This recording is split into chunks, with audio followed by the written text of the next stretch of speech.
नमस्कार श्रोते हो. श्री नवनाथ भक्तिसार अध्यायाचे वाचन करताना पुन्हा एकदा मला अतिशय आनंद होत आहे आणि मला पूर्ण खात्री आहे की आपण या नवनाथ भक्तिसारचे जे संपूर्ण आपण 40 अध्यायांचे पठन करणार आहोत आणि तुम्ही श्रवण करणार आहात, यामध्ये देखील आपल्याला अतिशय आनंद नवनाथांच्या कृपेने प्राप्त होईल आणि आपल्या जीवनातील सर्व दुःख, बाधा, अडचणी या दूर होतील अशी मला पूर्ण खात्री आहे. नवनाथांचा आशीर्वाद सदैव आपल्याबरोबर राहणार आहे अशीच मी अपेक्षा करत आहे आणि या नवनाथ भक्तिसार ग्रंथाचे वाचन आपण करणार आहोत. संपूर्ण आपण 40 अध्याय इथून पुढील व्हिडिओमध्ये पाहणार आहोत. आजच्या या पहिल्या अध्यायात आपण पाहणार आहोत नवनाथ अवतारांची पूर्वकथा, तसेच भगवान शंकरांकडून पार्वतीस उपदेश आणि मच्छिंद्रनाथांचा जन्म, बालपण आणि तपश्चर्या याविषयीची सविस्तर माहिती आपण या आजच्या खास व्हिडिओत घेणार आहोत. व्हिडिओला सुरुवात करण्यापूर्वी, पहिल्या अध्यायाला सुरुवात करण्यापूर्वी आपल्याला हात जोडून विनंती आहे की चॅनलवर नवीन असाल तर चॅनलला सबस्क्राईब करा, व्हिडिओला जास्तीत जास्त शेअर करा, कमेंट्समध्ये अलख निरंजन आदेश लिहायला विसरू नका. अध्यायाला पहिल्या सुरुवात करत आहे. श्री गणेशाय नमः. द्वापारयुग संपून कलियुगास प्रारंभ झाला होता आणि त्याच वेळी कलियुगात भक्ती महात्म्य वाढविण्याच्या दृष्टीने काय करावे असा विचार भगवंतांच्या अर्थात द्वारकाधीश श्रीकृष्णांच्या मनात वारंवार येऊ लागला. या विचारातून जी संकल्पना आकारास आली ती प्रगट करण्याच्या हेतूने त्यांनी एका सभेचे आयोजन केले आणि तदनुषंगाने आमंत्रणे ही सर्वांना पाठवली. ठरल्याप्रमाणे सभा भरली. या महत्त्वाच्या बैठकीला यादवांकडील श्रेष्ठ ज्येष्ठ मंडळींसहित समस्त निमंत्रितही आवर्जून आले होते. सभामंडपात मध्यभागी एका रत्नखचित सुवर्ण सिंहासनावर भगवान श्रीकृष्ण बसले. उद्धवांचे आसन त्यांच्या जवळच होते. सर्व निमंत्रित आपापल्या जागी बसले आणि त्याचवेळी कवी, हरी, अंतरिक्ष, प्रबुद्ध, पिप्पलायन, अविर्होत्र, दुर्मिल, चमस आणि करभंजन या अतिप्रसिद्ध नवनारायणांनी सभेत प्रवेश केला. त्यांना आलेले पाहताच श्रीकृष्ण आसन सोडून त्यांच्या स्वागतास धावले. अत्यंत आदराने आलिंगन देऊन त्यांना आसन ग्रहण करण्याची विनंती केली. त्यांच्या येण्याने सभास्थानी एक प्रकारचे विलक्षण गांभीर्य प्रगटले.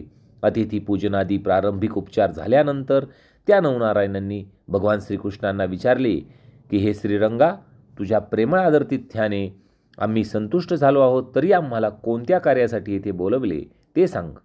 श्रीकृष्ण त्यावर म्हणाले की महाराज, आपल्याला कलियुगात अवतार घेऊन थोर कार्य करायचे आहे. या कार्यात कोणी कसा भाग घ्यायचा आहे ते मी तुम्हाला सांगणार आहे. राजहंसाच्या थव्याने समुद्राच्या पाण्यात एकदम प्रवेश करावा, त्याप्रमाणे आपण सर्वांनीही एकाच वेळी अवतार घेऊन कार्यसिद्धी करायची आहे.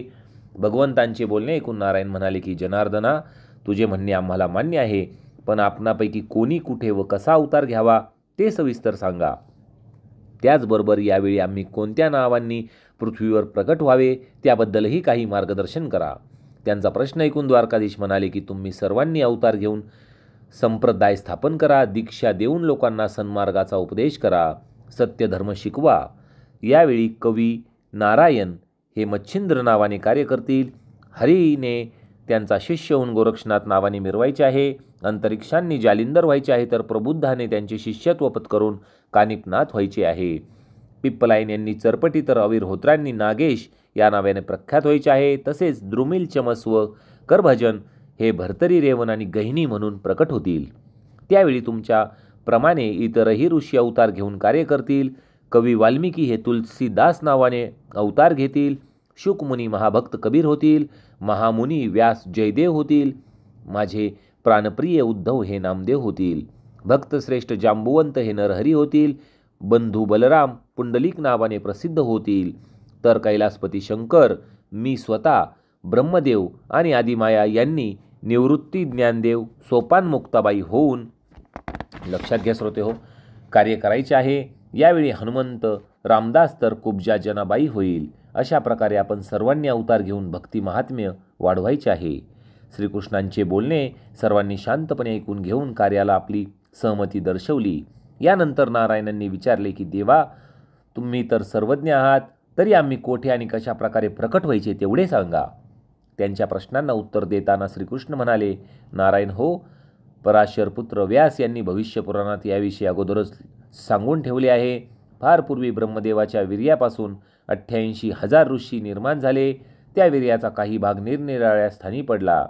त्यापासून अजूनही जीव उत्पत्ती व्हायची आहे. आता याप्रमाणेच इतरही वीर्य जे ठिकठिकाणी पडले आहे त्याविषयी सांगतो. उपरीचर वसू यानातून गगनमार्गे जात असताना उर्वशीला पाहून त्यांचे वीर्य गळाले होते. उंचावरून पडलेले ते वीर्य दर्भाच्या झुडपावर आदळून त्याचे 3 भाग झाले. त्यापैकी 2 भाग यमुना प्रवाहातील द्रोणात तर 1 भाग पाण्यात पडला.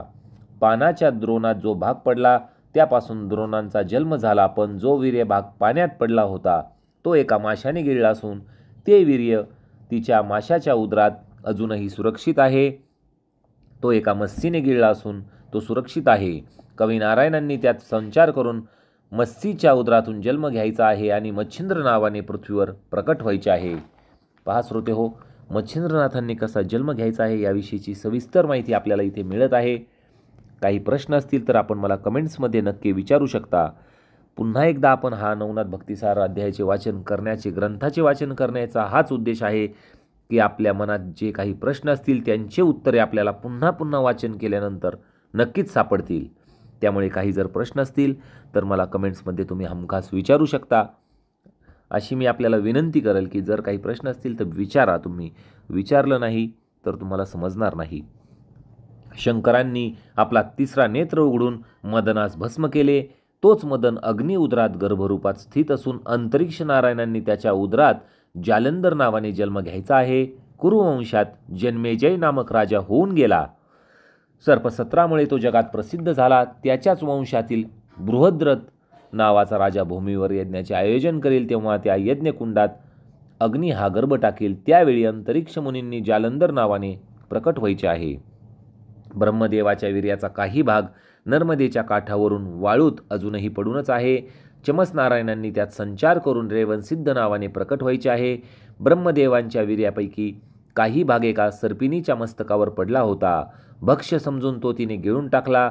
जन्मेजयाच्या सर्पसत्रात ब्राह्मण सर्पांची आहुती देत असताना अस्तिक मुनींनी तिच्या उदरात ब्रह्मबीज असल्याचे जाणून तिला एका वटवृक्षाच्या ढोलीत लपवून ठेवले.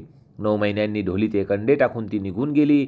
अविर्होत्र नारायणांनी त्यात संचार केला आणि वटसिद्ध नावाने प्रकट व्हायचे आहे. सूर्यवीर्य प्राप्त व्हावे म्हणून मच्छिंद्रनाथ मंत्रोक्त भस्म देतील. ते उकिरड्यावर पडेल. त्यात सूर्य आपले वीर्य सांडेल. हरिनारायणांनी त्यात संचार करून गोरक्ष नावाने प्रकट व्हायचे आहे. पार्वती विवाहप्रसंगी सर्व देव दक्षाच्या घरी जमले असताना त्या लावण्यवतीला पाहून ब्रह्मदेवांचे वीर्य गळाले. त्यावेळी लज्जित झालेल्या ब्रह्मदेवांनी ते वीर्य पायानेच रगडून टाकले. त्यापासून 60,000 वालखिल्य ऋषी निर्माण झाले. त्या वीर्यापैकी काही वीर्यभाग केराबरोबर भागीरथीच्या पाण्यात पडला व तेथून वाहत वाहत एका दर्भाच्या बेटात जाऊन पडला. पिप्पलायन नारायणांनी तेथे संचार करून चरपटी नावाने प्रख्यात व्हायचे आहे.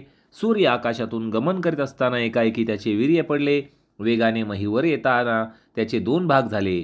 त्यापैकी एक भाग जो घटात पडला होता त्यापासून अगस्तींचा जन्म झाला आणि दुसरा भाग जो कैलिक ऋषींच्या अंगणातील भिक्षपात्रात पडला होता त्या कैलिकाने पात्रासहित जशाच्या तसा जपून ठेवला आहे.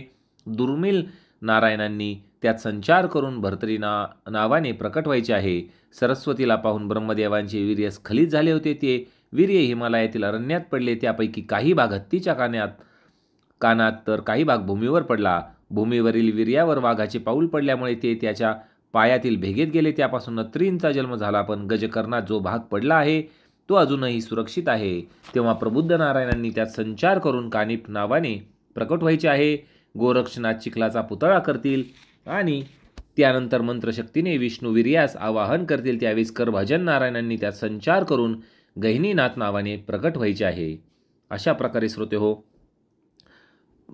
मी तुम्हाला नवनारायणन जे आहेत हे कवी नारायण आहेत ते मच्छिंद्रनाथ, हरिनारायण जे आहेत ते गोरक्षनाथ, अंतरिक्ष जे आहेत ते जालंधरनाथ, प्रबुद्ध जे आहेत ते कानिपनाथ, पिप्पलायन जे आहेत ते चरपटीनाथ, अविर्होत्र जे आहेत ते नागनाथ, द्रुमिल जे आहेत ते भर्तरीनाथ, चमस जे आहेत ते रेवणनाथ आणि करभाजन जे आहेत ते गहिनीनाथ या नावांनी नवनाथ म्हणून प्रकट होणार आहेत.